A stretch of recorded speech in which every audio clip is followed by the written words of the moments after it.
Alright, what's up everybody? Welcome back to the channel. Top Shelf Tesla here. Got another video from our friends over at PimpMyEV.com. Great place to get carbon fiber accessories and really unique products for your Tesla Model 3 and Y. And right now, PimpMyEV.com is having their holiday sale. You can save an additional 17% off your entire order using code TOPSHELFTESLA at checkout. I know it says 15% there, but it's actually higher to 17% for the holidays. So if you're looking for something on their website, this is the best time to go ahead and get it. And for today's video, we're going to be checking out the Retrofit Rear Mirror HD screen with dual cameras for your Model 3 or Model Y, years 17 to 23. Before we proceed, you're going to need a few tools. This is a pretty lengthy installation. You'll need a Torx 15 and 20 driver, a pry tool, a rigid wire fishing tape, some wire lubricant, 10mm socket and wrench, and some good quality electrical tape. Alright, now that you've gathered up all your tools, we're ready to jump right into this installation.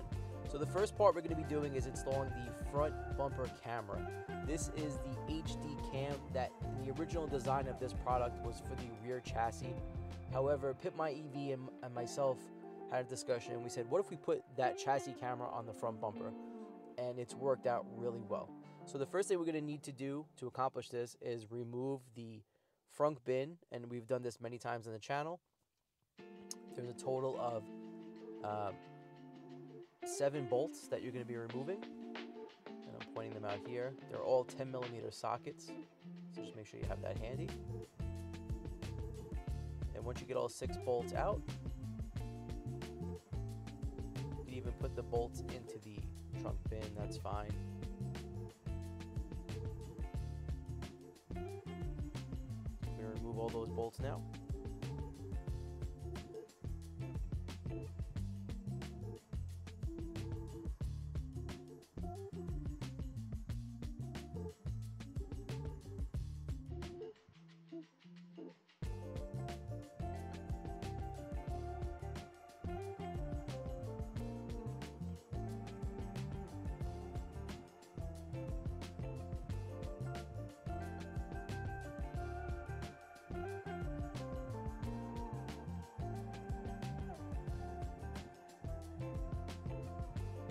Don't forget the one by the windshield washer fluid reservoir. Now you're going to remove the air intake portion that just pops out. It's held in by those white clips. Simple pull. And now your front bin is free. You can go ahead and lift it up.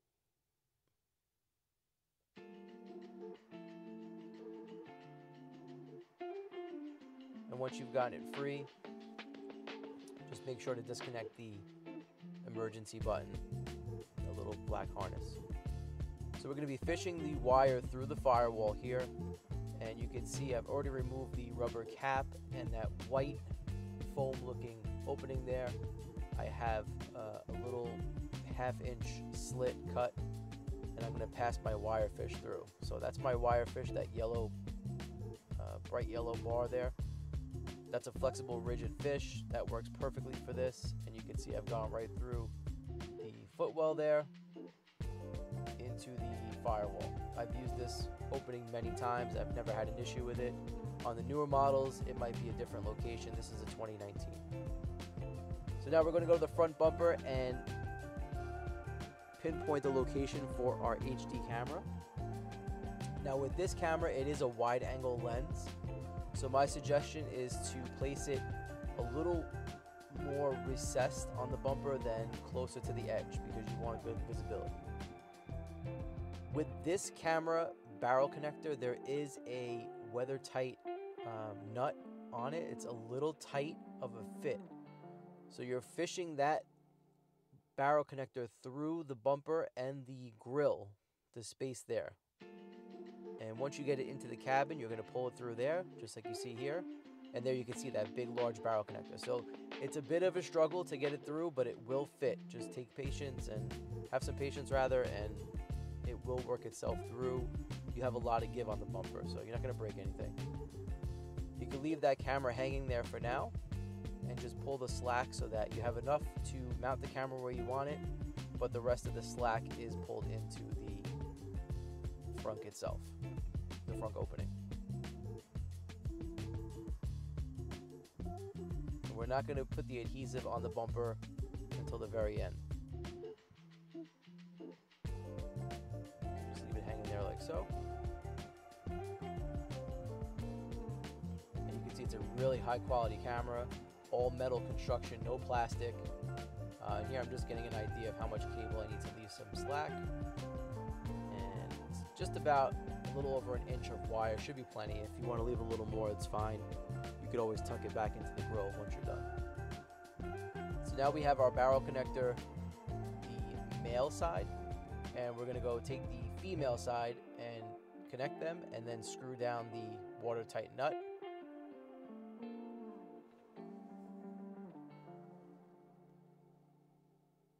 And now I'm going to take the other end of that wire harness, the extension cable, and I'm going to go and place it onto the fishing tape that we passed through the firewall. If you've watched our channel before and watched other videos on our channel, we've done this a few times, so this is a pretty routine installation as far as the front camera is concerned. No different than any other dash cam that we've done or dash display. Just make sure you have a good quality electrical tape that's not going to break. Sometimes those wires get snagged on something, and if you pull too hard, the electrical tape will break, and then you're stuck with a wire halfway through the firewall that you have to redo. Always give yourself about an inch or two on each side of the merge on the fishing tape and the wire. And now I'm pulling it into the cabin. You can see it goes in pretty slow, but neatly. And we're gonna route that wire correctly once we pass it in through the firewall. Make sure you leave yourself enough slack on the outside of the car so that you can neatly run the wire. We're not gonna just leave it where it's laying. All right, zip ties here are gonna be your best friend. Make sure you have a bag on hand.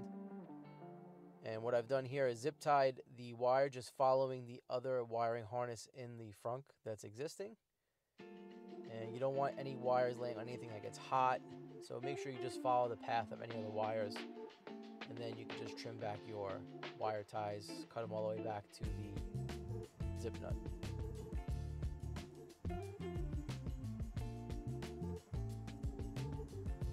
Good pair of diagonals here, scissors, blade, whatever you got.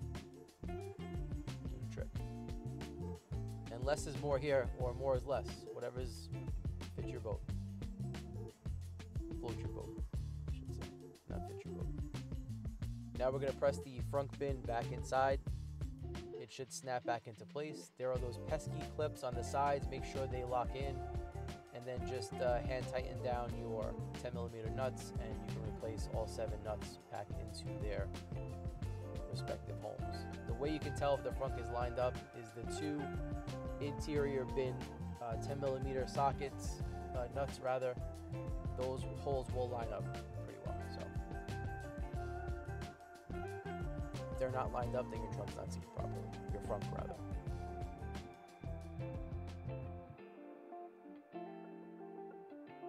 So we're going to tighten down all 7 of those bolts.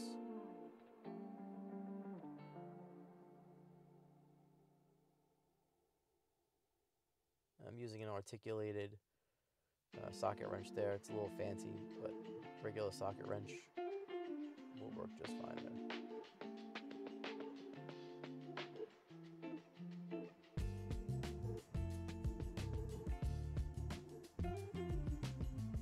I'm going to reconnect the emergency button and the panel. Just slide that black connector back into the button. That little white cable you see there, we've mentioned in other videos, that's our front LED. So if you don't have that, you won't see that white cable. And now our front is reassembled. You can see our light came back on. And I'm going to go ahead and put back the air vent cover, air intake cover. Those white clips will just pop back into place. You'll see the openings for them. Make sure they all clip into place.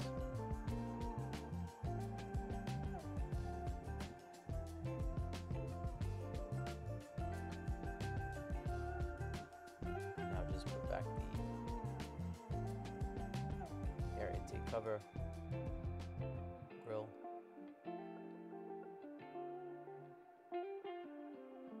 Again, it's another piece to make sure all the interlocking places snap into place. That will rattle like crazy if it's not. And now our frunk is reassembled. Everything looks good. And we're going to close that. Shameless plug for the power frunk. And now we're going to move on to... So the next step will be installing the actual rear view mirror itself. Removing the OEM mirror is a bit of a pain. It's quite difficult to get access to. With your pry tool, you're going to want to get in between the collar that's around the post holding the mirror onto the mount and separating it from the cabin camera and dash cam housing. So you can see you get the pry tool in there and it will come loose eventually. There's a lot of plastic retainer clips on there. There is a soft plastic retaining clip that is just so that parts don't fly in the event of a crash. You can leave that assembled. Now removing the mirror is supposed to be a quarter turn to the right. I had a very difficult time here, so I left this footage in because 9 times out of 10 this is probably what's going to happen to you. The mirror came off of the wall. It's not broken, there's nothing wrong with it. It's totally usable, repairable, all good. So what you want to do is turn that elbow to the driver's side, to the left, and it will come loose. Once you get that elbow separated, you'll see there's that triangular piece with the silver screw and that long black wire harness. That is the dimming, auto dimming power. So you're going to remove the auto dimming power cable just by pressing the little black tab down above the yellow and white wire. And that will leave you with what you have here. You're going to leave that harness hanging. And there you can see I put the ball joint back in on the mirror. It's totally fine. We're going to need to remove this housing around the cabin camera and dash cam. So there are a couple of clips, and what you'll do is just take your pry tool and take your time, don't rush. Now the top portion of the cabin cam housing is tucked underneath the headliner. So you're going to need to pull down slightly on the headliner to free it up. Now you do have to remove this piece because you have to get to the housing inside to allow the wires to pass through. So we've got that free. You're not going to disconnect anything else. Leave the cabin camera connected. And it will just hang freely there. So you're going to leave that connection alone. Now the next step is a little bit tricky. You're going to take that silver screw. It is a Torx 15. And you're going to remove that silver screw with the Torx 15 bit and hang on to it. You're going to be reusing it with the new mirror.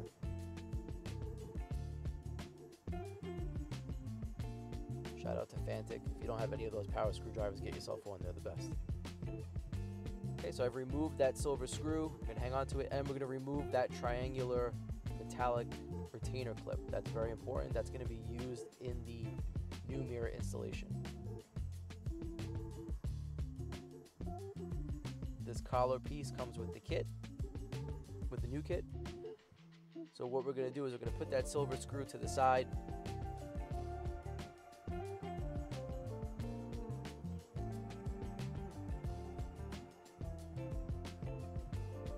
have a Phillips head bit. Just loosen up that screw that's in there.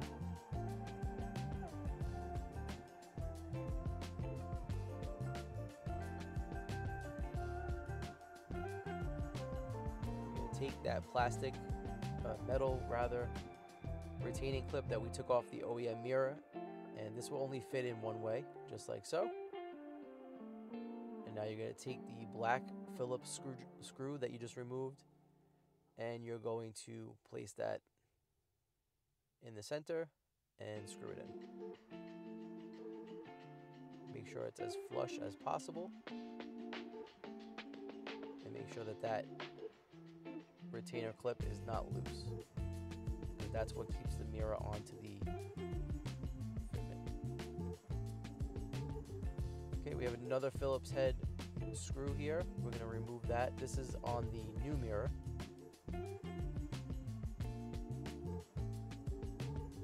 then we're going to take the part that we just fitted the housing on.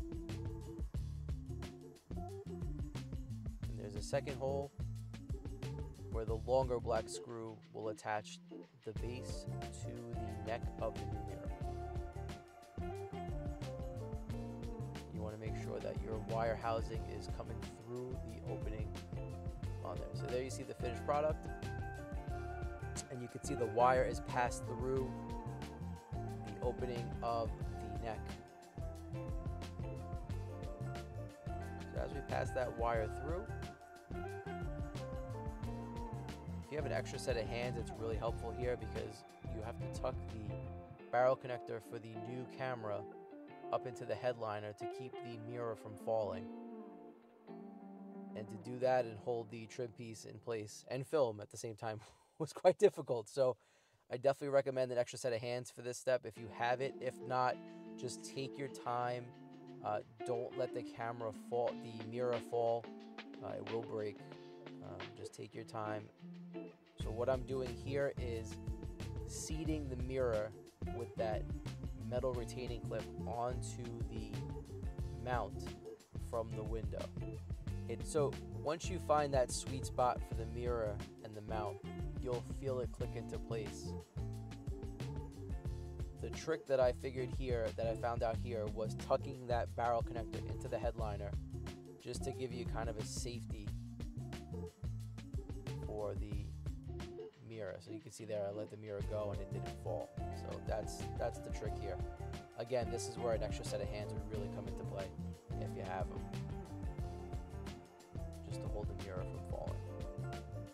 Alright, so now I've got that barrel connector tucked, and I'm going to now mount the mirror onto the mounting plate.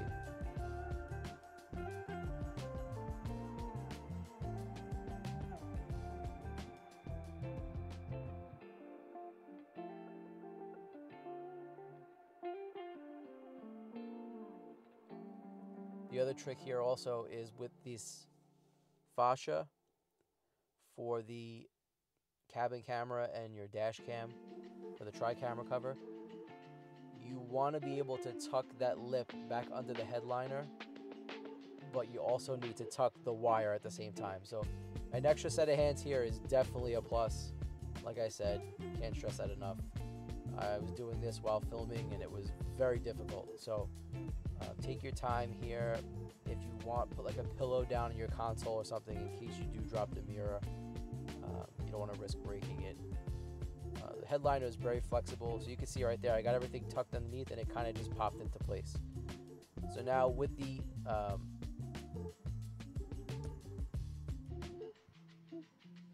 we've got the cover back on, and now I'm going to just twist from right to left.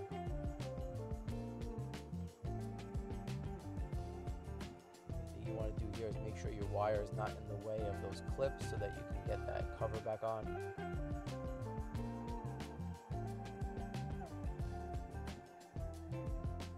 You can see that's where the mirror will mount on that triangular piece. So you're locking that retainer, metal retainer clip that we transferred from the old mirror to the new one onto that fitment. And the way it's done is just by turning it a quarter turn left to right.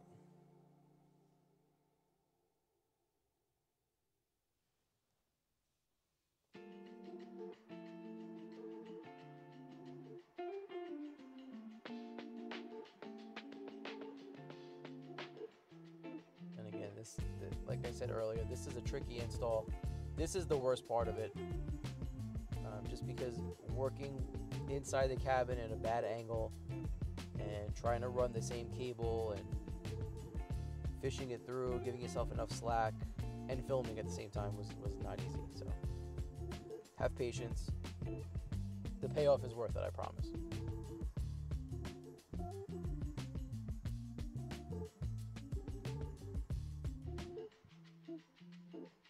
Alright, so we've got the mirror mounted by turning it. You can see it's nice and tight in place, so you can move it around. And we've got our tri-camera cover securely mounted. Now we're going to place the collar back onto the neck of the mirror. And again, with this part, you want to make sure you have all your wires secure, just like I have here. Make sure they're all not pinched and free flowing, because those are your camera feeds, and if you have any of those wires get pinched, you'll lose your feed. So everything looks pretty clean so far. The mirror itself is fantastic. It is a awesome replacement for the OEM. It's a bit bigger, it's got a better viewing angle, and I actually see the entire rear view, so not bad. Now we're going to be wiring the center console. Now if you watched our video on the ambient lighting kit that we did, the takedown of the center console is going to be the same here. You're going to be pulling power from the same spot. So the first thing we're going to do is remove the leather shroud that's around the base of the center console. It helps here if you slide your seats back all the way so that you can get access to the entire leather strip. Now I've taken this console apart a few times already, so there's no issue with my clips being tight. If this is the first time you're taking it apart, those clips could be a little tight. Just apply pressure, you're not going to break anything. It always helps if you start from the back, where I am here, and just working your way up to the front. So you're going to pop all those clips all the way up to the front, and then you're going to do the same on the other side. So no matter which side you start on, just do the opposite side.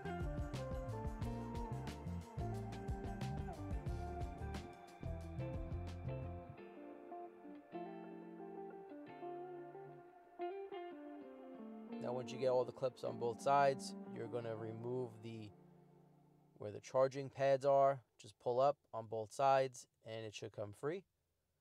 And at this point, we're just going to place that trim piece onto the driver's seat. We're going to leave the connection intact. There's no reason to disconnect it at this point. It's out of sight, out of mind from now on. And that's the connection I'm talking about, that black connector there. We're not powering down the car or anything, so if we disconnected that, it could throw an error. So we'll leave it plugged in. Don't disconnect it. All right, now you're going to be using a Torx 15-bit again, and there are a number of screws all the way down the side of the console here, as you can see. I think it's about 7 or 8 on each side. So we're going to remove all of those and just throw those screws into the cup holder.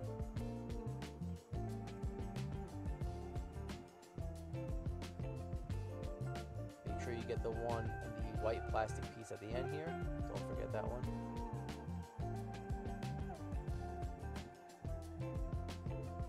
And we're going to repeat that process on the other side. Once you get all the screws out, you're going to lift up on the retaining plate here, and those will come loose.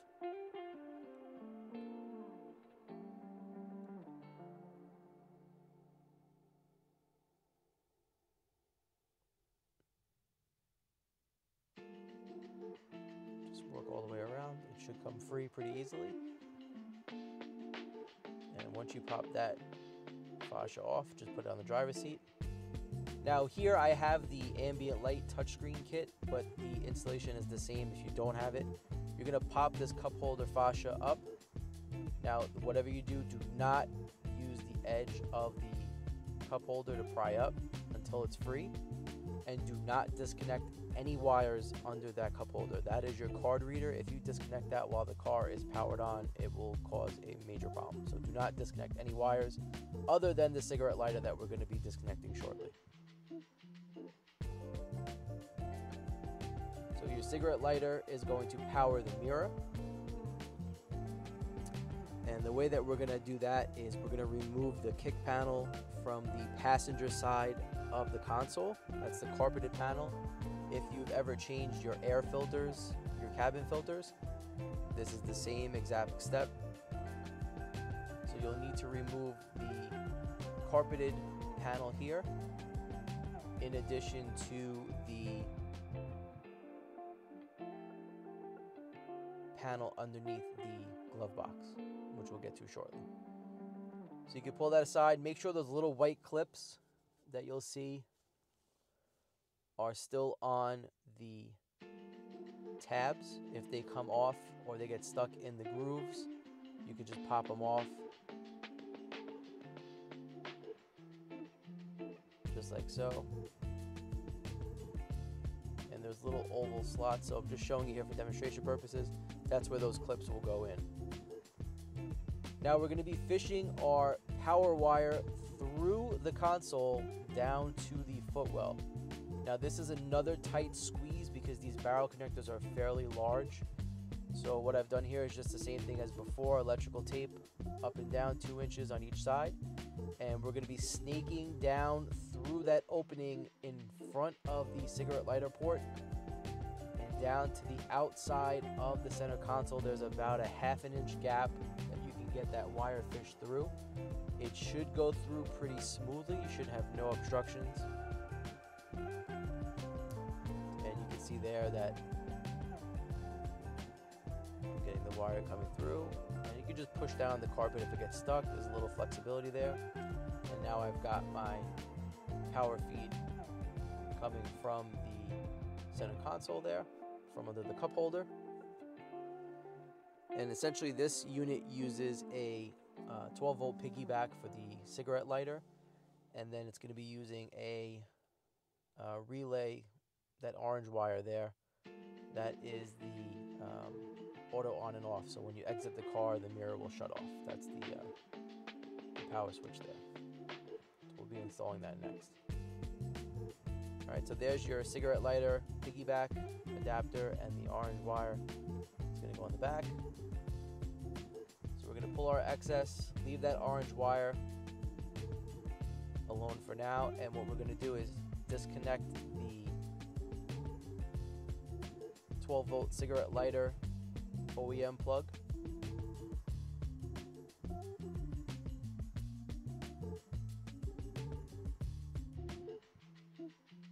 Take a little tool and just press down on that gray tab.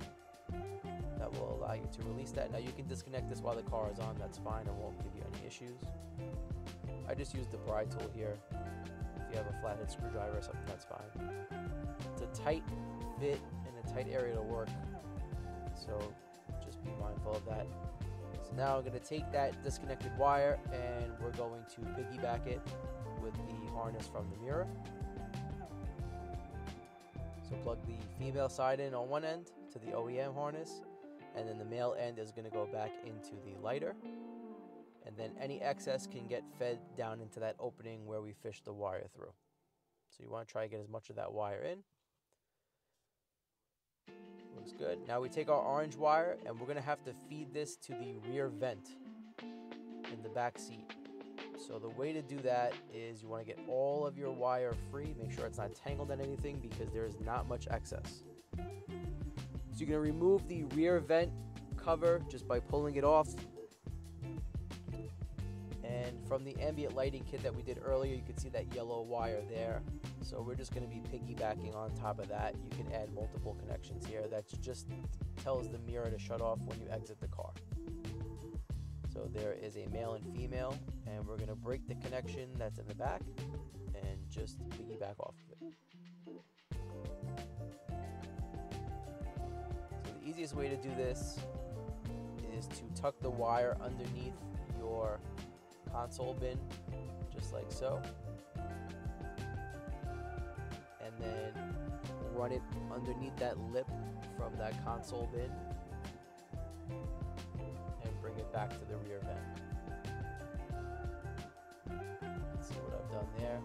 You can tuck that wire down into that opening, into that little gap. Just be careful that it doesn't get pinched or come into contact with any sharp metal edges where that wire could get frayed. So now you see I've got it all the way to the back. You can tidy up once your connection is made. And that'll all be covered up so you won't have any visible wires or any exposed wires.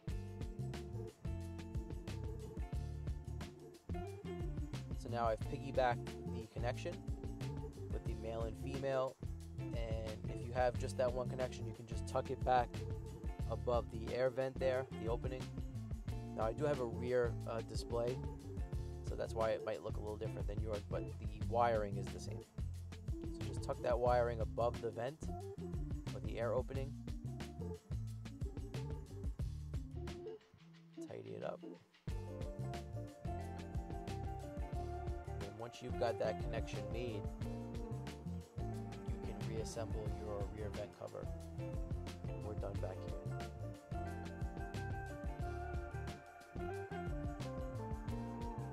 And that's how it'll look.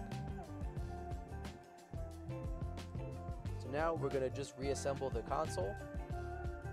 We've got all our wires coming into the footwell. We've got the front camera there, and then our power. And we're going to be running those up alongside the trim piece here, up along the headliner, and finally to our barrel connector that we tucked away earlier when we installed the mirror. So the reassembly here is the same steps. Just take your time, make sure you don't lose any screws. Now we're going to continue on with our cabin wiring and routing. So we're going to need to remove some of these trim panels to get access to the wire channels that are existing. So the first thing we're going to need to do is pop the triangular piece off the edge of the dash. A little end cap there, because that actually holds the long pieces in place along the frame. So now we're going to pop this piece of fascia off, and then the lower kick panel on the passenger side has that black pop-in clip. We're going to pop that out. Just throw it on the floor for now.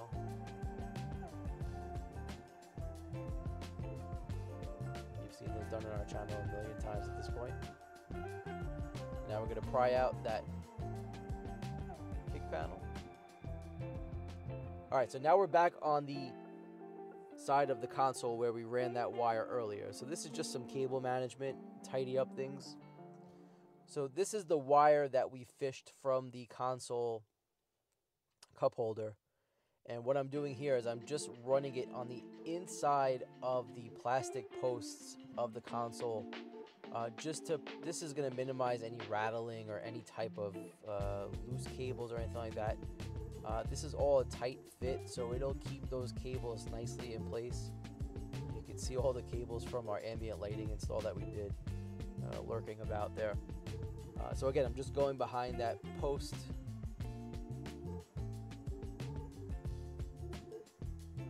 And I apologize about the lighting, but there was no way for me to keep my hand out of the way here. So now I've got that whole wire harness, and what I'm going to do is just pull it all the way through until it's nice and tight.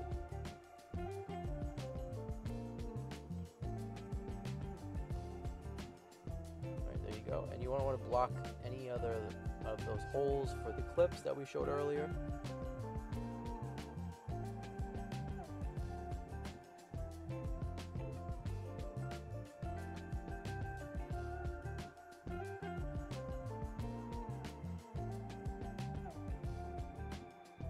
That wire is ultimately going to be running up the side. So we have that barrel connector that we installed earlier with the mirror.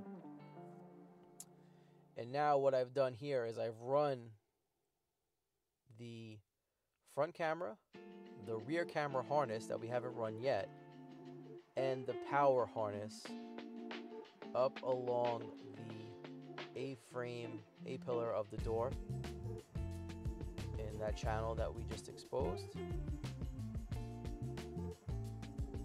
we're going to make all those connections into that one barrel connector, and then tuck away all your excess into the headliner. Now the only wire that's left that needs to be run is the one for the rear camera. So we're going to take the weather stripping off both the front passenger and rear passenger door. Just pull them down. There's a little bit of glue on them, but nothing crazy. Shouldn't be too much to work with. what I'm going to do is take the car seat out, obviously, and we're going to remove the leather fascia. Just pull it up and off. You can see that square opening is where that clip falls in. And I'm running the rear camera harness wire, just one wire, down along that opening. You can see I've got other wires running there from our power trunk and our subwoofer. And now we're going to go into the trunk and do our lid tear down. So the first thing we're going to do is we're going to remove our license plate, and you're going to use a Torx 20 bit for that. I've already taken the plate off, so what's left now is the plate. Now here's another shameless Fantic plug. Take that license plate cover or mount off the deck lid, like so. It'll just fall off in my case. And now once you've got the license plate removed, the reason for that is because you're going to be removing the actuator for the trunk, so we need to get complete access to it. So now I've got my trunk open, and we're going to remove this plastic deck. Now if you've done this before on a 2019 or 2020, it is very difficult to do, and these clips are notorious for breaking. Luckily this kit comes with 10 replacement clips, so if they do break, don't worry about it, you got replacements on hand. And the only way to get this off cleanly is to just pull it down and get those clips free. Pretty bad design on Tesla's part, in my opinion, the way these fasteners break so easily, but I also understand that they don't want you really tinkering around with there. So just go around. There's about 8 or 9 clips in total holding on this fascia, so you want to just pull down and get them all loose. You can see them there. There's that one in the back that is always very stubborn. Just give it a good pull and it'll come down. So now we're on the inside of the lip of the trunk. So now that is your license plate light, and that is your camera housing and your trunk actuator in the middle. That is what's going to be replaced with the unit from this kit. And that is your other license plate light. We're leaving those in place. I apologize for the angle here, but it's a tough shot. We're up inside the trunk lid. You can see those 2 metal clips. We're going to be compressing those 2 clips on each side of the camera harness to remove it from the trunk lip.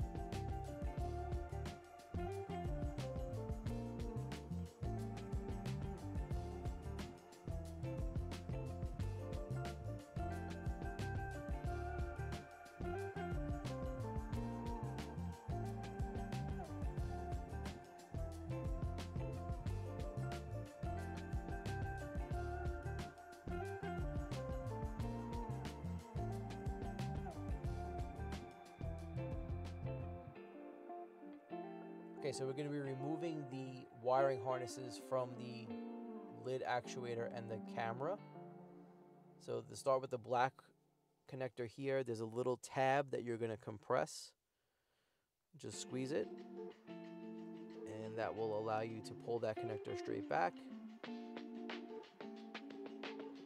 And that is for the button that opens the trunk. And then the purple connector is your backup camera.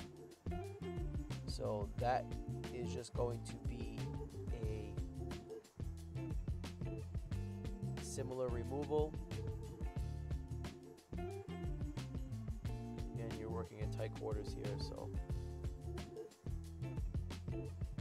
tried my best to film this. Now with this purple connector, it is a little finicky. Just give it a little twist and it should come off. It's a coax connection, so you can see there the little white tube.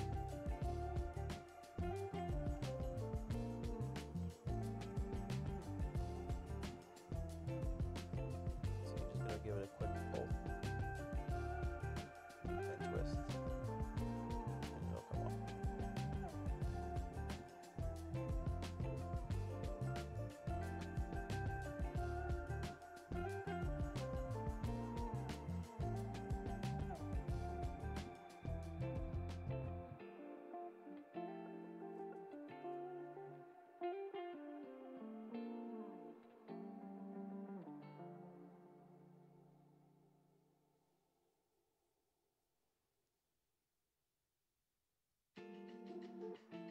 so now we've removed the entire actuator and camera housing, and there it is.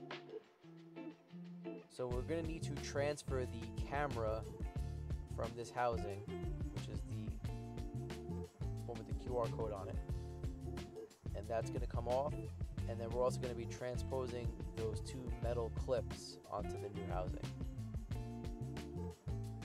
So we'll take our screwdriver here, and these are Phillips head screws. I'm just going to back those two screws out.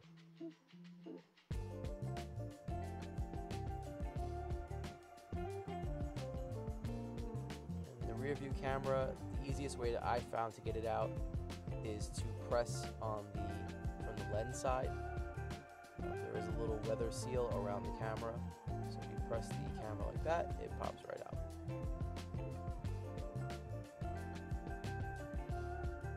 Okay, now we're going to take those metal clips off of the old actuator. Now these are a bit tricky to get off if you've ever tried to.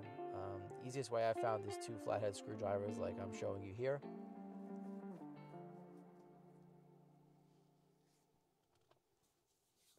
Just work at them and they should come loose after a little bit of play.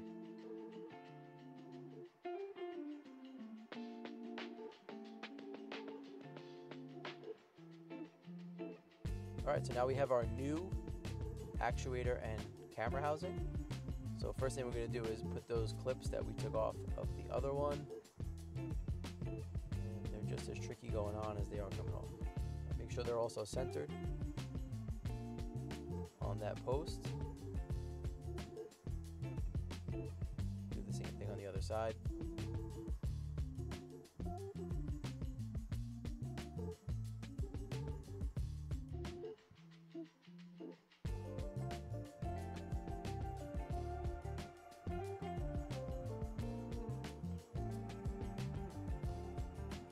Now we're going to transplant the camera. This part is a bit tricky because of the weather seal. You want to make sure the camera is fully seated into that opening. You can see here I struggled with it at first because of the O-ring that's around the camera. So what I ended up doing was having the O-ring around the camera instead of the little collar that's built in, and slid the camera into place, and then the O-ring popped in and the camera sat flush. Replace the two Phillips screws.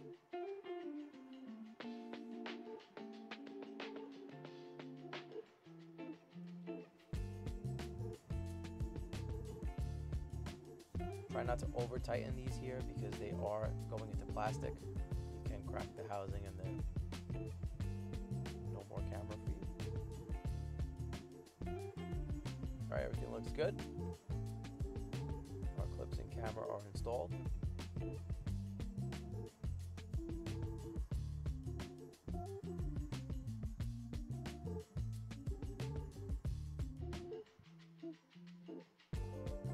And for now, we're going to leave that and move on to our lid. Alright, now that we've got our actuator set up and the camera transplanted, we need to run the wire from our cabin into the trunk lid. Now, if you've ever installed a power trunk, this is identical in nature to that installation. So what we're going to be doing is passing that camera that we ran all the way up alongside our door trim, and we're going to have to run it through this rubber conduit into the lid. Now, this is a bit tricky because it is a tight fit, and getting that cable around the bend is not the easiest. There are two wire ties from the factory that are holding that rubber conduit in place. I broke one of them a while back, so I just use regular wire ties on there. But they are, if you take a flathead screwdriver, you can open them and you can reuse them. So try that first. If not, you could always reuse wire ties. Now, I can't recommend wire lubricant enough here. This is going to make your life so much easier, because getting this wire through this rubber grommet is not the easiest in the world. And if you're pulling it through and you've got other stuff in there already, like a power trunk, it's even more tight. So lubricant will definitely help get that wire fish through and that barrel connector as well. So for this installation, I'm going in from the top and I'm fishing that snake through. And again, with the lubricant, you can use as much as you need to. It's not harmful to wires. It's made for electrical applications, so you can use as much as you need to. Now I'm just running the fishing tape down through the rubber grommet. Now this part here is easy. It's when you get to that elbow at the end, that turn, it does become a bit tricky. So just feel for the fishing tape where it is and kind of guide it along the way. And once you get around that bend, it should be pretty straightforward.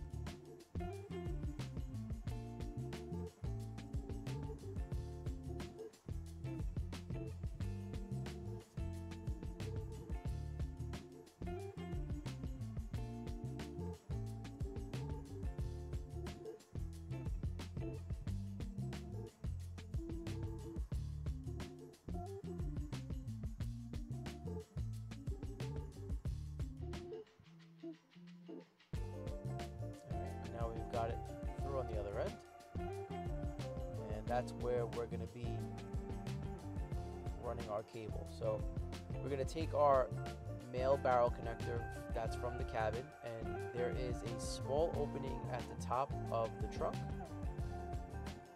You can see the light coming through on my hand, and that's where we're going to manually feed that wire out, and that will allow us to get it ready to be hooked onto that wire fish and fish through that rubber conduit. So there's the hole I just referenced. It's tiny, but the wire will fit through there no problem. So we got that wire coming out. Now, very important here, you want to make sure that you pull all of your excess out of the trunk now, because you risk getting tangled around the metal frame of the trunk, and then you have to undo all this. So make sure you pull all of your excess out now so that you can work the cable around your obstacles. Okay, so we've got our wire fish here, and again, this is a very tight fit in this rubber conduit. So what you're going to want to do is just put a piece of electrical tape over those pins to protect them from any damage. And then we're going to connect our wire to the fishing tape. Now you can't go too thick on this tape job because there's not much room in that conduit. So you want to keep it thin, but if you want to go a little longer for strengthening purposes, that's fine too.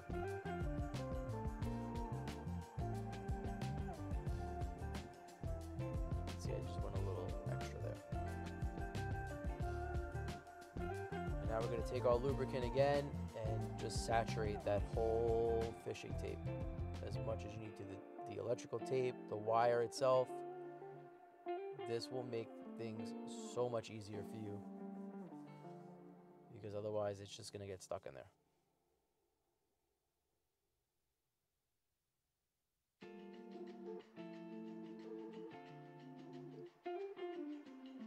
Alright, so now we're going to pull that fishing tape. And again, we're going to work it through, just guide it with your hand. Make sure your hands are dry. Otherwise, you're not going to be able to pull that fishing tape at all. And just have a little bit of patience, and it will come through. And there you go. Our wire is through. So now I'm going to pull all that excess through that grommet. Make sure it's not kinked on anything.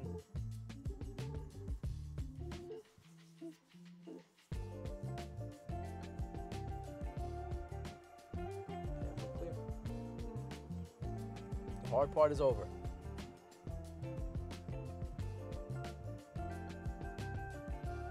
Now we're going to untape the fishing tape.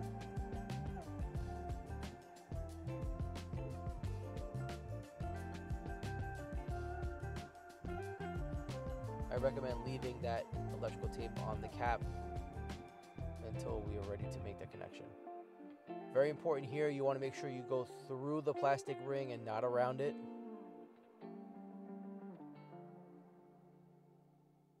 Just like so.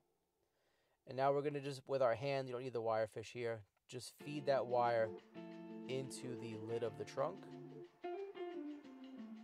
Just feel around until you can grab that barrel connector.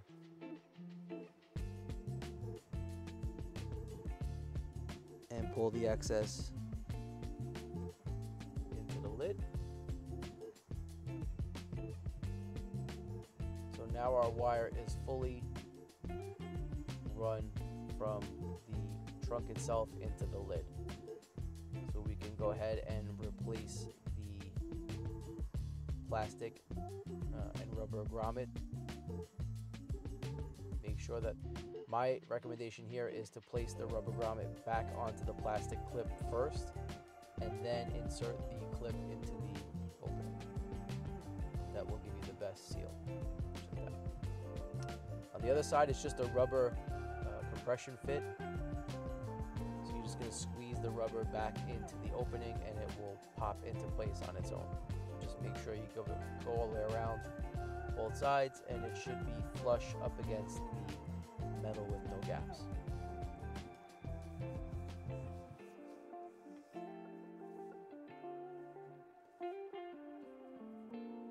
With our trusty zip ties, we're going to zip tie back the rubber conduit into the track. Make sure you use the collars that are built into the rubber grommet. If you had the recall done on your trunk, you might have that little bend that the techs put in, and it goes back on the same way with wire ties. Just make sure you reinstall it. Alright, so now we're in the trunk lid. We've got our camera wire fully run from the trunk itself, and we're going to just feed it through to the center. Now this barrel connector will be going into the actuator that we just put together with the rear camera. So I'm going to run that through the opening for the camera, just like so.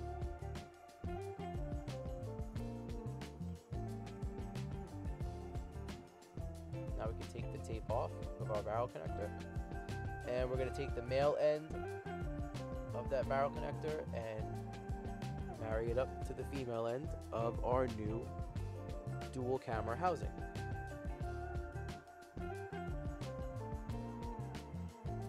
Make sure you run the female end cable. There's a little notch.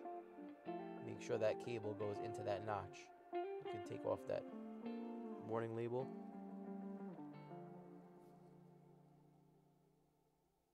Okay, so there's your two cameras, the new one on the right and the old one on the left.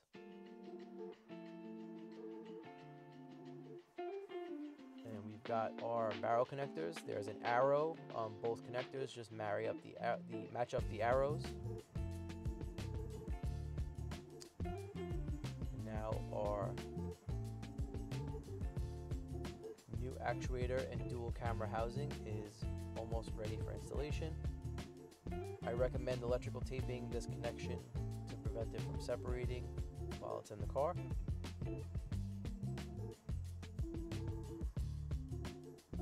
Just like so. Now you notice that white ring around the new actuator housing or dual camera housing. That is double-sided tape. That gives us a nice watertight seal around the housing. So you can peel that white film off and make sure your cameras are facing out. And those two clips are going to go into their openings. Make sure that one wire is pressed into that notch. And once you get that fit, just push upwards and you'll feel those two clips pop into place.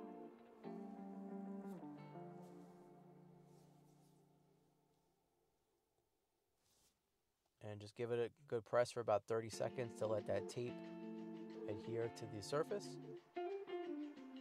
Go back on the inside of the trunk lid, and we're going to reconnect our OEM wiring harnesses. So our purple connector is going to go onto our existing rear view camera, and then the actuator harness is going to plug back onto the actuator.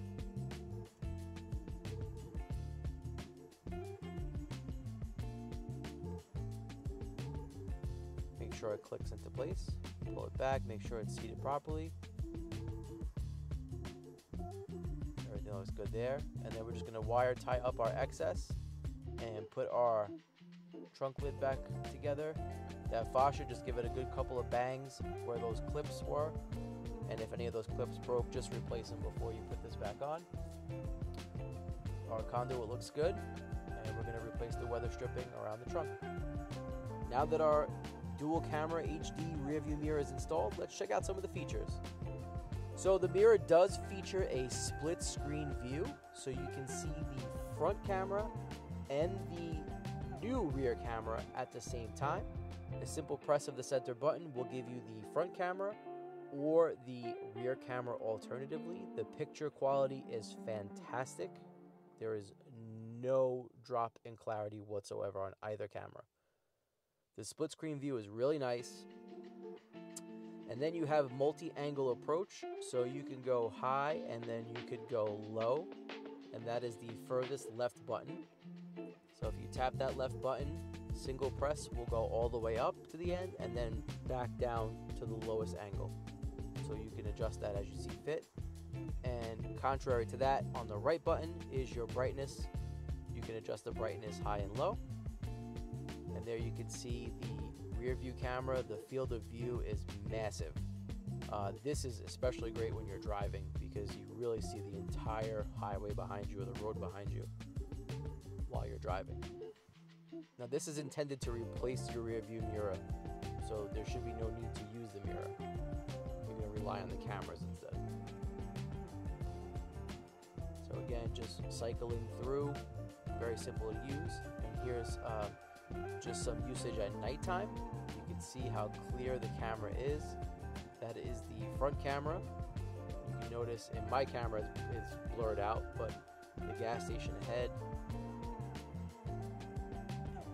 in real time, you can see the road very clearly. That's the front camera. And I'll switch it over to the rear camera. Seamless integration, nice high quality picture, no drop in frame rate. Really impressive cameras. Very, very impressive. And there's the split screen. Now, the only thing with the split screen is you cannot adjust the angles with split screen mode. And then if you hold down the center button, you'll get the power off, and that is the regular mirror. So it works just the same as a regular mirror if you want to shut it off. Now it's time for my final thoughts. So overall, this installation is a bit daunting, but the kit itself is really worth the effort. It really addresses a need for a front camera. It's one thing that Teslas do not come with from the factory. And I know a lot of the dash displays come with a front camera, but having both the front camera and the rear camera available on your rear view mirror, to me, is really a game changer, especially with parking in tight spaces. I love the simplicity of the unit. It's only 3 buttons: the center button that activates the cameras and switches them, and the left and right just alternate the angle and the brightness. Some of the cons, obviously the installation is a bit of a bear. It is a little long in the tooth. And the one other thing that I noticed is that at night sometimes you do get a little bit of a double vision where you catch the actual mirror and the camera at the same time. You kind of have to focus your eyes. That's alleviated with adjusting the brightness. But I had no issues whatsoever driving during the day. You can see here is a very bright sunny day, and both cameras are crystal clear while driving. There's no glare issues. At night, really impressed with the night capabilities of these cameras. Even on roads that didn't have street lights, the level of brightness, I was very impressed with it overall. The split screen, again, really, really awesome, especially when you're parking. It kind of gives you like that 360 camera view, which I love, and I wish that the Tesla had. I was disappointed that the holiday update didn't have it. The fact that you could turn the mirror off completely and use it as a regular rear view mirror is amazing. You would never even know that there was a display in this mirror. That's how integrated it is. And this version of the rear view mirror, this is more or less a V2 of another product. And they really enhance this. The bezels are really small. Thanks so much for watching. I hope you guys enjoyed this installation and review. Please like, share, comment, and subscribe. Check out our other videos on the channel. We got a lot of content coming. Happy holidays. Take care. Peace out.